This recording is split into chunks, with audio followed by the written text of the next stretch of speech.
Hello, my name is Heather Cameron of www.igniteyourmarket.com, and I'd like to welcome you to your Midweek Spark. Today's topic is Know Your Market and Leverage Social Media.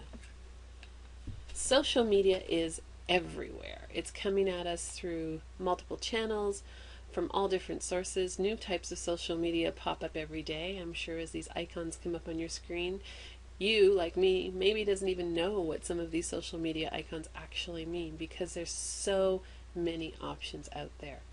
And it can be amazing in one respect, and it can be completely overwhelming. Where do we as business owners spend our energy and time? How do we manage social media? What are we going to do with it? It can be an overwhelming thing, and it can be hugely time consuming. It can be time consuming on two fronts. It can be time consuming to be active on social media, replying to other people's social media. It can also be time consuming on how do you manage and what do you put out on social media. So we can be running and doing social media and wondering how effective it actually is. So how can you leverage social media? How can you turn these wonderful ways of reaching out into profits for your company? And what you really need to do this is you need a social media plan. Like anything else in business, we are more successful when we actually have a plan of where we're going. So step one is set your goals and identify your market. What are your end goals? Who is your target audience? What are they looking for? Where do they hang out in social media, and how much time would you invest? If you don't know your goals of what you're trying to do with social media, then how are you actually going to know that it's working for you? And if you don't know your target audience, and you don't know where they're looking, what they're looking for, and where they're hanging out in social media, how are you going to connect? And a great example of this is I have a niece who's 24, and she's been showing me social media sites that I didn't even know existed. And the reality of it is that she does not hang out on Facebook very often. She doesn't hang out on any of those traditional social media sites that most business people are targeting. She hangs out on a whole bunch of new social media sites that are brand new. Now, if I'm targeting the 20-something generation, I need to know what those sites are. Statistically speaking, Facebook, which is a big social media site, is much more used by people in their 30s, 40s, 50s, right? So if my target audience is that, then that's going to be places that I want to do. I want to look at the demographics of which social media site is. LinkedIn, for example, is a great social media site if you're selling from B2B. If you're selling into businesses and corporations, well, that's one place that they're looking. They're hanging out. They're looking. They're getting into discussion groups and forums. So that's an important site. The other part of your goals that you need to set is how much time will you invest. To me, the most successful people in social media have it down to an art of investing only 10 or 15 minutes a day. But they've got a plan. They're using tools like Hootsuite. They've got a plan of how they're going to invest their time and how they're going to communicate in social media. It's really important that you do that. Step two is be selective. When you know where your ideal client's hanging out, then you also have to select only a few to focus on. We cannot be experts in multiple sources. It just doesn't work. It's too time consuming. And if you're on every social media site, I'd actually wonder when you're ever working on your company or delivering your products or spending time in the business building, money generating component of it. So look at the top hitters. Facebook is still really high depending on your demographic. YouTube. YouTube is the second biggest search engine in the world after Google. It's owned by Google, so Google ranks a lot of YouTube and videos is the way people are going. They want to, watch it on their phone, listen to it on their tablets. There's just so much ability. YouTube is a huge social media site.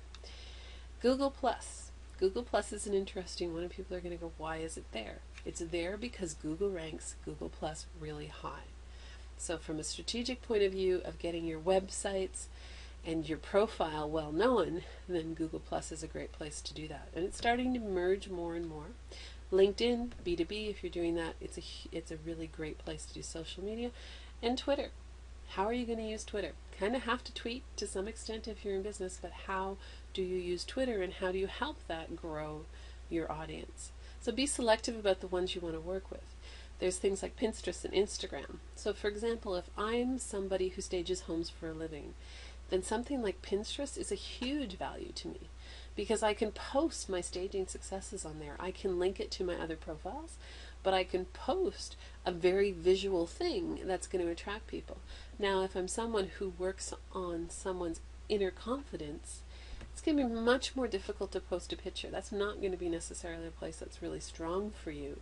Testimonials, videos might be a much stronger way of doing it. Pinterest is not going to be there. So don't be on social media because it's new and upcoming. Be on a social media because it works for you. Doing 10 social medias bad is not going to help you. Doing 2 really, really well is going to really help your business. Step 3 is use it to build credibility. People buy from people they know, like, and trust.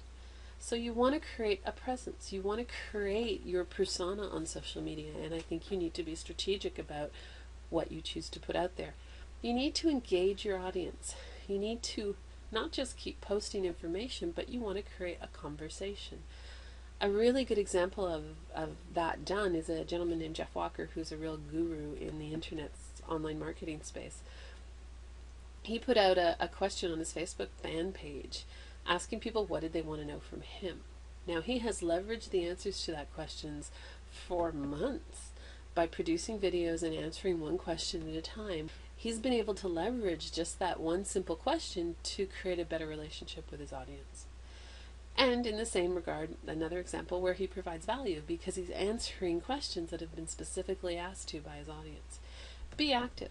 You know, having a social media site and only showing up once in a blue moon isn't really going to create your credibility. So you want to be focused on how can I use social media to create my credibility in my space. So providing value, showing expertise will do that. Now, this is where most people stop in social media. They kind of have a plan. Maybe they're out there being active, they're posting, if they're lucky they're doing it consistently with a credibility, but they don't take it to the next step. And often it's because they don't even know what to do next. And one of the misconceptions about social media is who owns the relationship. Step number 4 is bring them to you and capture their details. Sales happen one-on-one. No matter how you look at it, no matter what we sell, if you're selling a seat in a course, if you're selling a book, if you're selling a program, a coaching session, if you're selling a massage, people are going to buy them from you. So how do you create that relationship? You have to capture their contact details. You need to draw them out of social media and draw them to you, being your website, or to call you, or whatever it is, or to walk through your door. But you need to draw them to you to be able to make sales. Generally, you need to get their email address and their contact details. And how do you often do this? Is you give something away for free. If you're a restaurant, maybe you give them an incentive. If you're a massage therapist, maybe you give them a discount. So you need to draw something with them to bring them to you so you get their contact details and their information. Step number 5 is generate sales. Now that they're on their list, now that they've come to you and they've gotten something free for them, now you need to nurture that relationship. You need to communicate to them. You need to let them get to know you, your business, and you need to provide value to them in order for them to be listening when you make offers, in order for them to be aware of you in their minds when they're making a buying decision. So you need to be able to bring them to you, create the relationship, and then make offers to them. And you need to have some sort of follow-up mechanism that you're at least communicating, and then they see you so that when they think, oh, I need to buy X, then they're thinking of you because you've created a communication and a relationship with them. So a social media plan is to create your goals of what you want social media to do, to know who you're marketing to, create your goals, and determine how much time you're going to spend on it. Be selective about which social media sites you're spending your time on and how they relate to your own audience. Develop and be conscious about how you develop your credibility in social media. You want to bring them out of social media into your space, be it your website, your phone, your building, whatever, but bring them to you. And you want to be focused on generating sales. So you want to be building a relationship with them and making offers so that you're able to generate sales. I hope you've enjoyed our series on Know Your Market, and I appreciate the time you spent with me. It's Heather Cameron of IgniteYourMarket.com. My passion is to help individuals identify their markets, connect with them, and ignite it through means like social media. Thank you very much, and I look forward to speaking to you soon.